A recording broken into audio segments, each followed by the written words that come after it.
To those of you following the crypto markets, especially the altcoin markets, you may be familiar with HEX, one of the fastest rising cryptocurrencies out there, along with Richardheart, who is a very enigmatic figure online, founder of HEX. Richard joins us today to talk about this coin and his upcoming projects. Welcome to the show, Richard. Thanks for having me. It's a pleasure.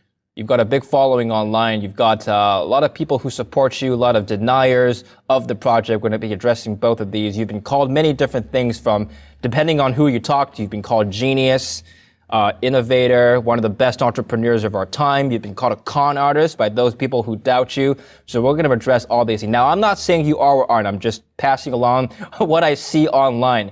You have raised, indisputably, you have been doing a lot of philanthropic work. So we'll be talking about the $27 million you recently raised for charity. But first, let's talk about HEX. Like I mentioned, it is one of the fastest growing coins. It has brought a lot of attention from its users, but also a lot of controversy. So let's talk about what it is first and foremost, when you began the project and why you started the project. Sure. So I'm Richardheart. I'm a retired serial entrepreneur. I've had 10 different businesses. Got up to 150 employees, did 60 million a year turnover back in 2003, retired, traveled the world, bought Bitcoin, bought the top at 30, wrote it down to 2, and used to mine full Bitcoin block rewards, 50 BTC block rewards on my own with no pool, which now, 50 Bitcoin is a lot of money. Back then it was $25. Now it's a lot because the price went up 6.5 million X. So in cryptocurrency, it's one of the only places in the world where you can make millions of % returns. It's absolutely amazing. So Bitcoin, as amazing as it is, it has flaws. It has had errors, it has bugs, it's bad for the environment, it doesn't make technical progress very quickly. The best thing it has going for it is that there's a lot of liquidity. So if you're a billionaire and you need to buy $1 billion worth, the price moves against you the least. But from every other aspect except that one, there's superior technologies out there. So, I've had a ton of Bitcoin for a very long time, and I thought, why don't we just fix some of the problems with it? And many people have tried to do that before, and they just get kicked out of the Bitcoin community because they're not very progressive in mindset. And so if you really want to make the world a better place and you demand more than the status quo, you've got to build it on your own. So Bitcoin set out to be peer-to-peer digital cash. That's the title of the white paper. It is not peer-to-peer digital cash. No one uses it in that way. Less retailers accept it now than 3 years ago. There's less transactions on chain now than there was 3 years ago. The throughput is roughly the same as it was 3 years ago. That's not how technology is supposed to work. So if you want anonymity, or you want smart contracts, or you want stable coins, or you want time deposits, which HEX is, you can't do any of that on Bitcoin. It's an old ossified technology that is likely to be surpassed by other things. For instance, Ethereum is only a 3x away from passing it in market cap. HEX is only a 3x away from passing Ethereum in market cap, depending on what ranking site you use. And so, there was a time when MySpace was the top dog. Now no one uses MySpace. Mm-hmm. And people would have already replaced Facebook, but they keep buying everyone that could. So they bought WhatsApp, they bought Instagram. They're just buying up anyone that could supplant them. So what does HEX do? HEX is basically Bitcoin, but instead of proof of work, which rewards miners with Bitcoin to destroy the environment. Now, luckily, about 2/3 of the mining that's done is using renewable energy, but 1/3 isn't. And that 1/3 is a lot. So what if you just replace the proof of work where you pay miners to dump the price to then take that money to go destroy the environment with it? What if you removed all those negative externalities and instead paid inflation to people that held the price up? Proof of weight. This is what banks do. Banks use proof of weight when they give you a time deposit, or a certificate of deposit is what they call it in the United States.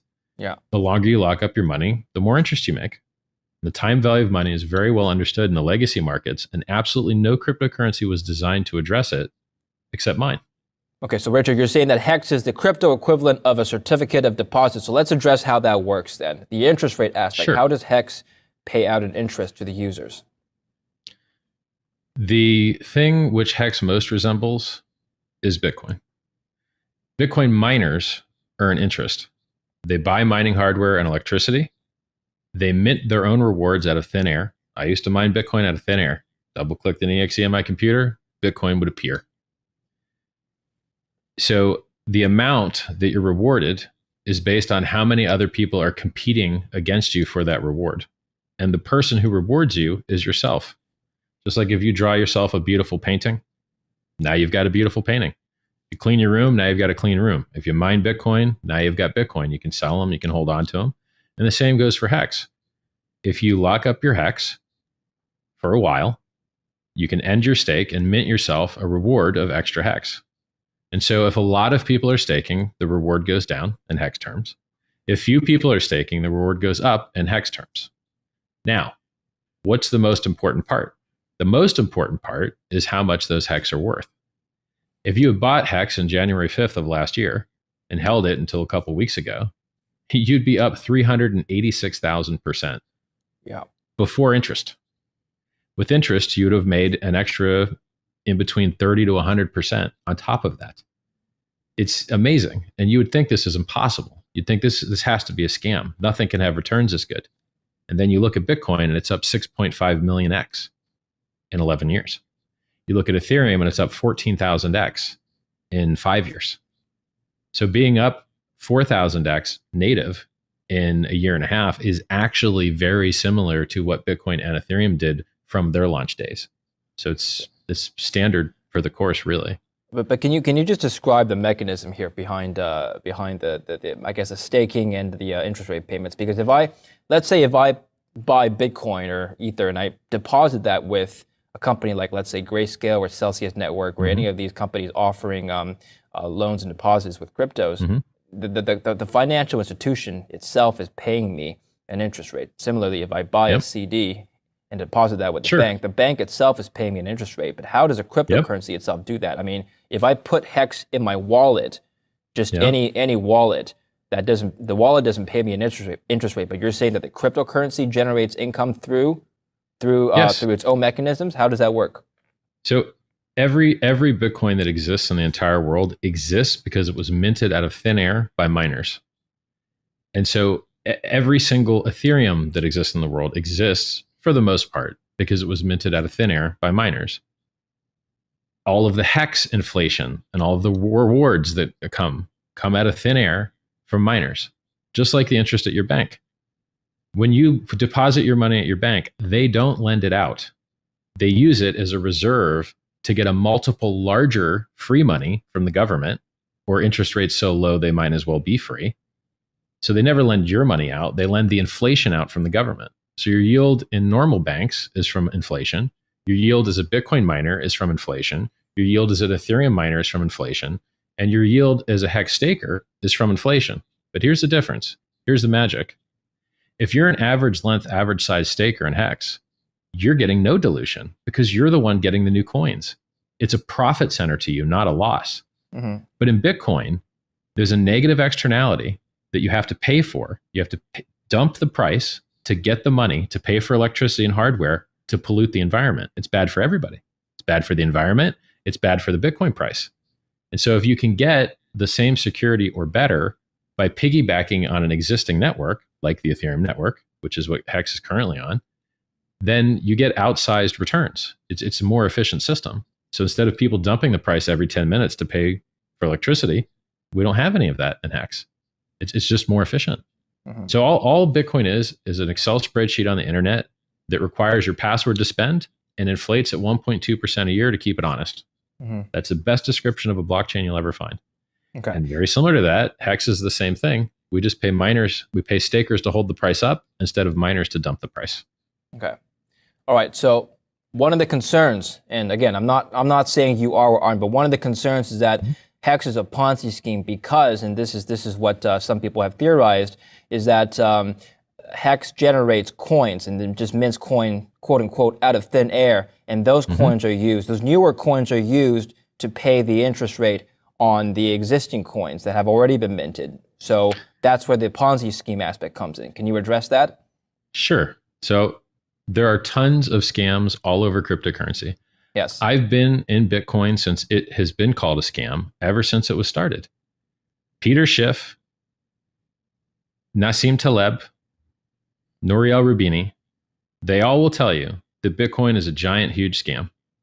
Yet, Bitcoin has been purchased by the world's richest man, Elon Musk, by one of the most successful companies in the world, Tesla, SpaceX, Michael Saylor, an Israeli pension fund. It's a legal tender in El Salvador. Right. And so people that think that they're smart, they think they're smarter than everybody else. Sometimes they get left behind. And in this case, Warren Buffett got left behind. He doesn't have any crypto exposure. Charlie Munger got left behind. Those other three guys that are very smart and very specific things got left behind because they were unwilling to learn from the market. The market says that Swiss bank account in your head, nearly 100% uptime, open 24 hours a day, no counterparty risk, are very valuable features in a world where the dollar only goes down in value and the Bitcoin price only goes up in value an average of 2 times per year and has never been down for more than 3.5 years. No one that has ever bought Bitcoin and held for 3.5 years has lost money. Nobody. But these people that have hubris, they won't learn from the chart. They won't learn from the paradigm shift. If they would subscribe to me and follow me, they would be a lot smarter. So lending your coins to if you get yield from, like you said, some of these people, you give them your coins, you hope they pay you back some interest. That's how people lose their money. That is the opposite of why cryptocurrency was invented. You're taking your money and giving it to someone else and begging and hoping that they give it back to you, and they get hacked all the time. Right. All the time. There was a company that lent out coins similar to Celsius and BlockFi. Mm-hmm. They went bankrupt. They just lost enough money that they couldn't pay everyone back. So everyone got nuked. And this Mt. Gox nuked, BTCE nuked, Quadriga CX nuked, KuCoin's been hacked, Binance has been hacked. Every time you give your coins to someone else and do the opposite of why crypto was invented, you get to be in a headline of losing all your money. Now, what I designed is how crypto is supposed to work. You mint your own rewards. You hold your own keys. No one can stop it. No one can turn it off. You can't turn the contract off. You can't turn the trading off. Only you can mint your rewards. It's beautiful. It's perfect. It's the opposite of a Ponzi scheme. A Ponzi scheme fails because it owes you something it can't pay. The original Ponzi scheme by Charles Ponzi was based on saying that he could get cheap stamps in other countries and arbitrage them and mail things in expensive countries. And to a very small degree, that was true. But once you ramped it up, it didn't work anymore. And so it collapsed. It failed. It was based on a lie. We see Ponzi schemes in cryptocurrency and at large all the time that are based on lies.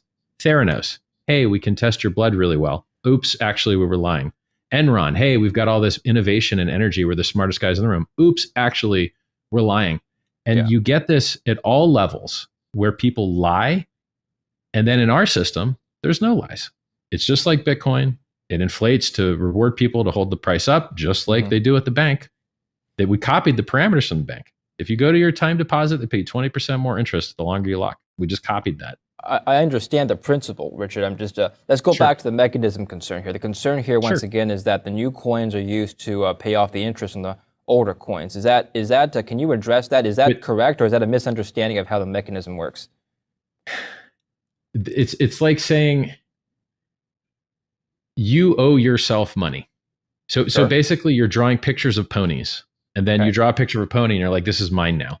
And then if the world sees value in that, then great. You just created value out of thin air. And in this system, you mint yourself extra coins. And if the world sees value in those coins, which by the way, in cryptocurrency, the world sees value in things that are nonsensical. Oh, you have a currency based on the picture of a dog, outperforms Bitcoin by 40x. Oh, you make copies of that currency with different pictures of dogs. They're all wildly successful. Oh, you took a picture of a JPEG and attached a serial number to it. It might not even be hosted on the internet anymore, but now the serial number is worth millions of dollars. I mean, you see misinvestment and mall investment out the yin yang in cryptocurrency and finance in general because there's just too much money out there. It has to go somewhere to chase yield, to not die to inflation. So this concept of something being a Ponzi, I'll tell you about scams. There's 3 ways to scam, okay? Ponzi scheme, you lie about something and you say there's some business activity and you say people are participating in the profit in it, but there's really no business activity and you're just paying the last guys with the new money that comes in from the new guys. and your balance just keeps running negative because you have negative externalities. In this system, you will always be able to mint yourself the hex that you owe yourself. It can't possibly collapse in that way. So what other way could you say it might collapse? Oh, it could be a bubble.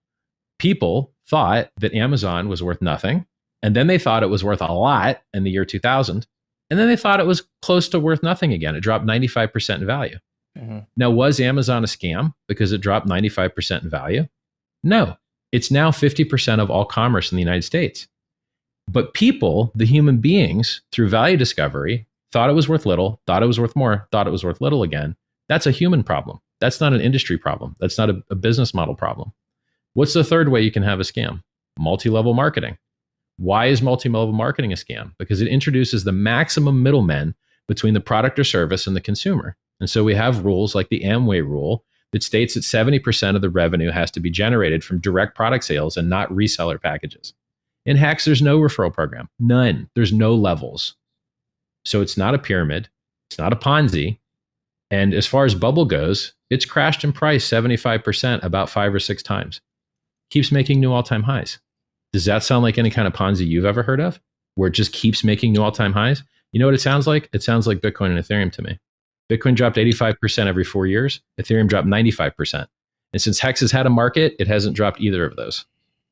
Let's take a look at the chart. It has done quite magnificently over the last year. But I mean, it hasn't reached new all-time highs. It's hit a high earlier in the year and it's come down like the rest of the crypto market.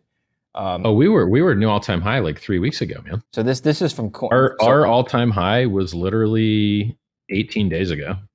Literally. Okay. That chart's usually accurate. Just mouse over it and see what date it shows at the very top. July 17th. Yeah, 20. Okay, so you did reach all-time high 18 days ago. Yeah. Everything else is dying and we're going in new all-time highs. Bitcoin is less than, for weeks, Bitcoin was at less than half of its all-time high. Okay. Well, Ethereum went to, go ahead. So yeah, anyway, this chart, I've done the math, and over the last year, it's climbed 2,700%. So 27 times, 20x times return over just the last 12-month period if you count today's price over the last 12 months. So today is August 2nd. We're speaking on August 2nd. Now, I'm getting this on CoinMarket. There's a lot of different sources you can look at market cap. According to CoinMarket, based on today's market price, you're at $19.8 billion in market cap. Theoretically, that should put you right under Doge. So I'm looking at their ranking here on their website here. If we just pull up this site, I see a bunch of things listed. For some reason, HEX should be right there, right under Doge, number 8. It should be number 9 in front of, ahead of Polkadot. But for some reason, CoinMarket has decided not to list HEX, even though on the same website it's given information on the stock, on the share, on the coin price and the market price, and it's got a price chart too. So why is that? Where's the discrepancy here? When you inquire to them, they tell you they want to see that you're listed on different exchanges. So basically, CoinMarketCap got bought by an exchange that charges you millions of dollars to list. So if they start listing things for free, maybe they don't make as many $1 million kicks. So there's a little bit of corruption and a little bit of collusion in cryptocurrency, and an exchange buying a ranking site, well, that's a conflict of interest. And I can tell you that when you go to page 3, I can show you a lot of other projects that don't belong on page 3. We have had 100% uptime since launch. Binance has not. So Binance and CoinMarketCap, the two companies that you're looking at there, they don't have the uptime we have. They don't have the price performance we have. We are a superior product to them. They should learn and repair themselves and provide a better service. So the thing is, first, market cap is a made-up number. You can't make money on it. You can't put bids or asks on the market cap chart. Nobody can generate revenue from it. Market makers don't make money on it. Exchanges don't make money on it. And traders don't make money on it. Nobody makes money on market cap. The only thing people make money on is price. Unless you're an exchange or market maker, then you make money on volume. And where does that volume money come from? Victimizing the users who are trying to make it on price. So in cryptocurrency, everything that you see as an advertisement is there to victimize you. A very popular trading site called eToro.com, who has ads over every single sports game you could possibly dream, at the very top of their website says 67% of our customers lose money with us. And that is misleading, because it's far worse than that. The few people that win a little bit. And the losses of those 67% are absolutely massive in comparison. And it's through the victimization of those poor people that they can afford to stick their brand and logo all over taxis and all over soccer games and all over race cars and you name it. Cryptocurrency in general is built to victimize users. Google themselves will not let you advertise. What do you mean they're built to victimize users? Can you elaborate on that? Where do you think all this money comes from? Where do you think the profit comes from in a closed system? When an exchange makes billions of dollars, as these margin trading exchanges do, where do you think that money is coming from? It's coming from the destruction of its users. They're burning these people out. They're liquidating them, and they're losing all their life savings. And they're not just losing their money. They're losing their health. They're losing their time. They're losing their relationships. Here's what most of cryptocurrency is. There's a middleman, which cryptocurrency was invented to get rid of, okay? Margin trading exchange. Here they are, the middleman. Here's one guy staring at a screen. Here's another guy staring at a screen. They're trying to steal each other's money. He thinks the price is going to go up. He thinks the price is going to go down. And how does the exchange win? Because they don't care whether the price goes up or down. As long as both of these guys are getting liquidated over and over again, eventually they'll both have nothing left. And what you end up with is a world of very rich exchanges and very broke users because they did the opposite of what crypto was invented for and gave their money to a middleman. Instead of buying and holding, you're going to outperform Bitcoin's 6.5 million X returns. You're going to outperform Hex's 380,000% returns in a year and a half. These guys get wrecked being greedy. They should have delayed gratification. And I built the thing that delays gratification. But that's how many more exchange, Bitcoin millionaires there'd be? That's any exchange. I mean, stock exchange operates the same principle. To some degree. But they don't give you 100-to-1 leverage. And they don't give you 125-to-1 leverage. And they don't have corrupt market cap sites selling ads to scams. Everybody that has an ad budget to show you an ad for the most part is victimizing the users.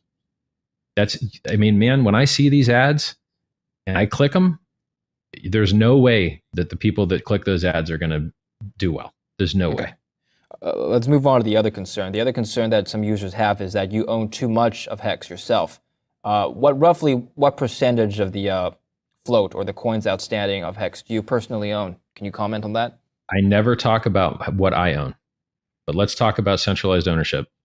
There's been experiments in the world where people have executed fairness in finance and chopped off the heads of the tall poppies and given everybody equal money. It's called socialism. They tried it. It failed terribly.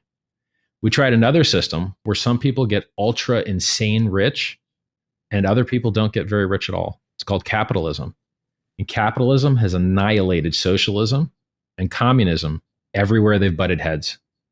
In a capitalistic society like the United States, 1% of people own 50% of the stuff. And those numbers just get stronger. Yet, we have increasing GDP. We have increasing everything good except education costs and healthcare costs. Everything else is getting better as far as like how much stuff you can buy. Computers better, cars better, starts in the morning. I remember back before fuel injection, didn't start in the morning. Mm-hmm. So this idea that you can make the world a better place by making everyone have equal money doesn't work. And not only doesn't work, if you try it, the poor people that can't delay gratification just end up giving all their money to the rich people again that can delay gratification, the people that do invest. All of personal development is about choosing the thing that's better long-term than short-term. Imagine how many more Bitcoin millionaires there'd be if they didn't try trading it, if they didn't try market timing, if they didn't try all the silly things that they try and they just bought it and held it. People that forgot that they had a hard drive full of Bitcoin are the ones that made the most money because they kept their greedy, weak paper hands off of their gains. Because I guess it's hard to sit through a 6 million X return, right? Right. Okay.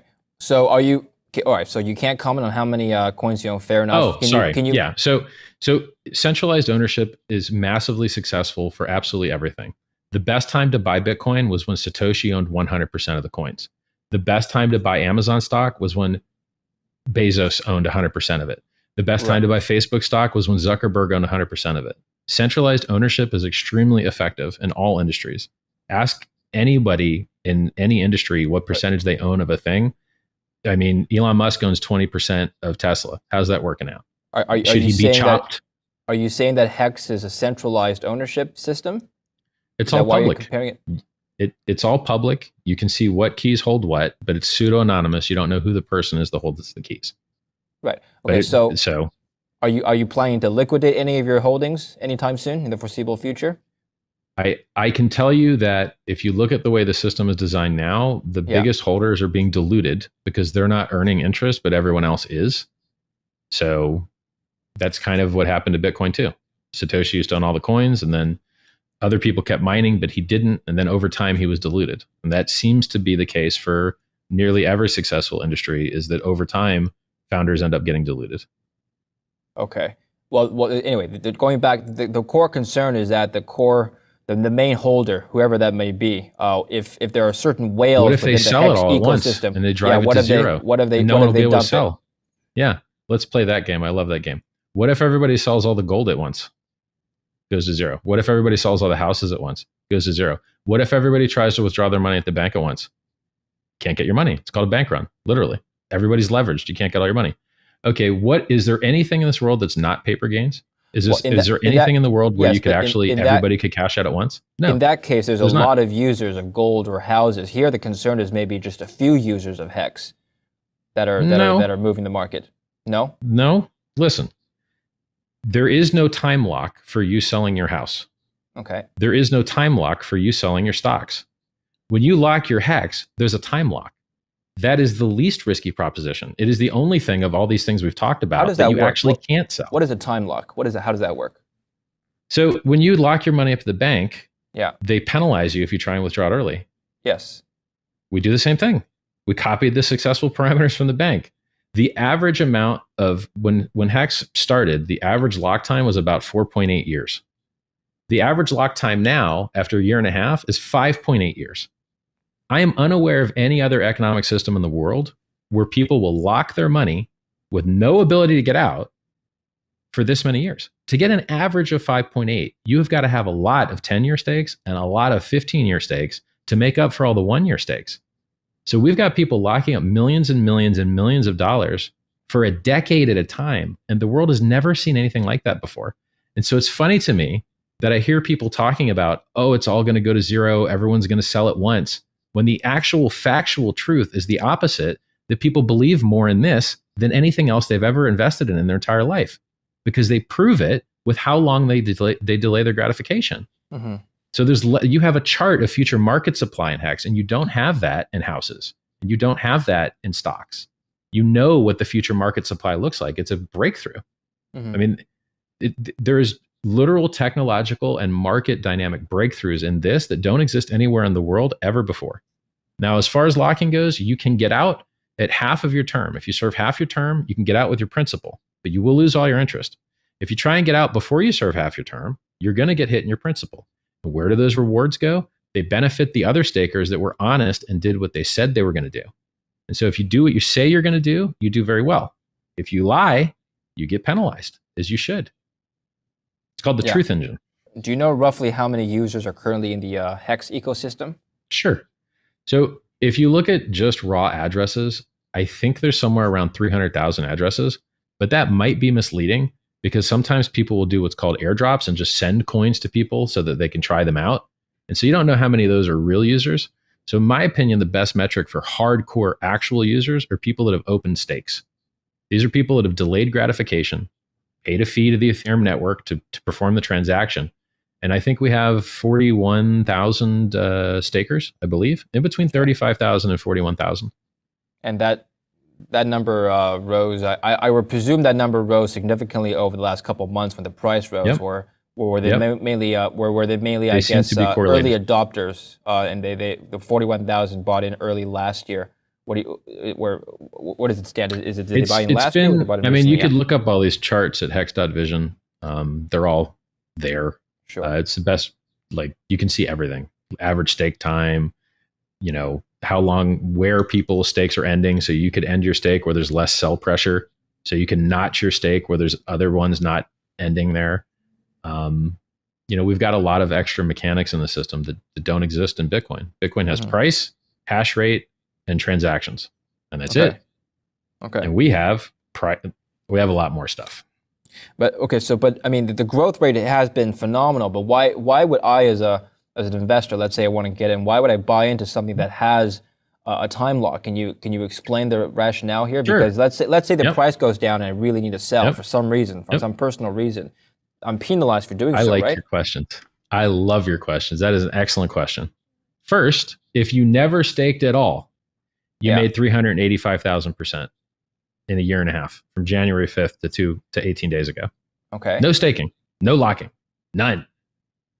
If you chose to lock, then you made even more. So you don't have to stake.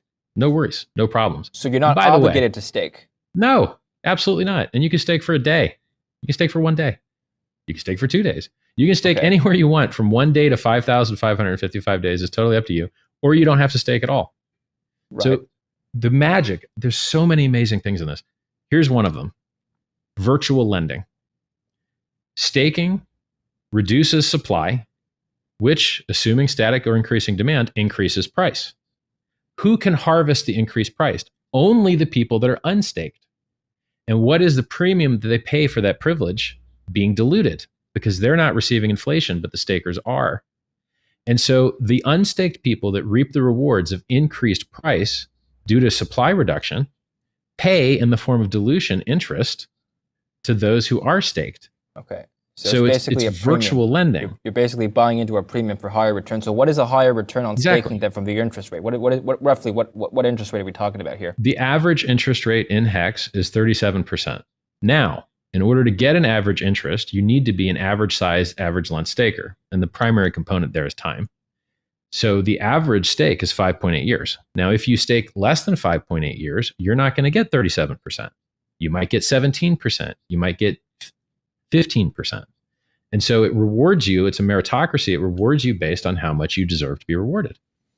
It's awesome. So it's like a time premium. All right. So, but I could speculate. I could just speculate on the price and say, look, I don't want to participate in the staking. I just want to buy 90% of coins are not staked. Only Right. 10% of coins are staked. That's why the yield is so high.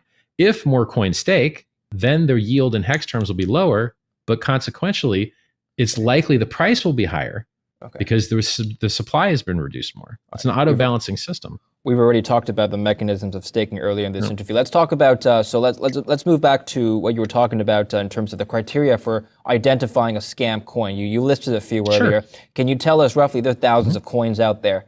In your opinion then, Richard, having worked in the space, how many of these coins out there are scams, in your opinion, that fit your criteria? And can you list a few? Sure. There was a project called proofofweight in 2017 that was based on the opposite of efficiency. Efficiency is very affordable transaction costs. Inefficiency is very expensive transaction costs. This cryptocurrency prided itself on having a 10% fee to send your coins. So when you would want to get into their Ponzi, you would pay a 10% fee that would benefit the other Ponzi holders.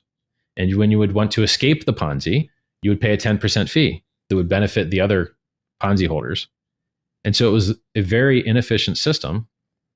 And it created a class of, quote, games, which are really just gambling, called hourglass games.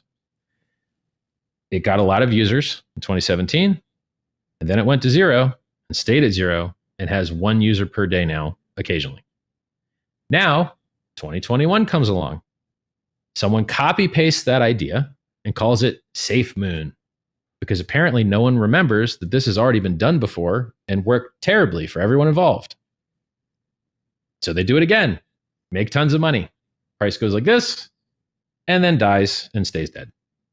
So if you don't pay attention to history, you're going to make the same mistakes. So now here's a problem. Another problem in cryptocurrency. Complete and total scams for a period of time outperform honest projects. It's crazy. People love scams, and they like playing this game where some people do well and other people do terribly, and then they just die. So anything that's based on a game, human beings are designed to get bored of games. It's a good human trait that we have. So anything that's based on a game mechanic, like an actual video game, is pretty much doomed to die for the most part, because human beings get bored of games. So any of these Ponzi scheme hourglass games are basically doomed to go to zero. Anything that's very few actual video games are able to withstand the test of time. Like StarCraft lasted a long time. Then it became StarCraft 2, lasted a while, and now it's dead. There's very few games that can last this test of time. So what you want, in my opinion, is product market fit, a walled garden, adoption, uptime, proof of liquidity, right? So if you want to sell your hex right now, you can go to oneinch.io, put hex in the top thing, put USDC in the bottom thing. If you sell $1 million, you're going to get in between 4.5% and 5% slippage with no counterparty risk, no middlemen, no sign up, no AML KYC, no begging people with selfies, please send me my money. It's amazing. It's beautiful. And that liquidity has only gone up. The slippage has only gone down. Like it's fabulous. And why is it able to do this? Because Bitcoin did a 6.5 million X. We only did a 4,000 X. People are locking up their money for 5.8 years. What do you think happens to something people only buy and don't sell? Like, it's very obvious what happens. All right. Well, let's just get to the bottom of this and we'll move on. So look, the SEC has been, Gary Gensler is now helm of the SEC. So there is a little bit more knowledge, I would say, amongst financial regulators now than before. And so they have been able to crack down on some of these scams that you were referring to. Now maybe they're clearing it up maybe they're making progress. Who knows? Who knows if they are or not? Well, let's comment on that. So let's just clear it up for the doubters there. Have you or anybody else working for HEX been contacted by the SEC or the CFTC for any breaches of financial fraud? Never. My email address is right here. My Twitter's right here. I do live streams for 8 hours. There's never been any scent or whiff of any form of communication by any channel whatsoever towards me or anyone I know, ever. Okay. And I'll tell you why. Because HEX is the opposite of a scam. Here's what scams do. They promise you the sky and the moon and the stars. They get your money, and then they just leave with it. And then that's it. That's the end of the story. You can call it an exit scam. You can call it a rug pull. HEX launched totally complete and sufficiently decentralized at launch. No more changes. The code is locked. It is done. It is complete. Bitcoin gets screwed up every once in a while because they try and fix it because it needs fixed. So they tried to make the networking faster. Introduced an inflation bug. Anyone could mint as many free Bitcoin as they wanted 2 years ago. Lucky they caught it.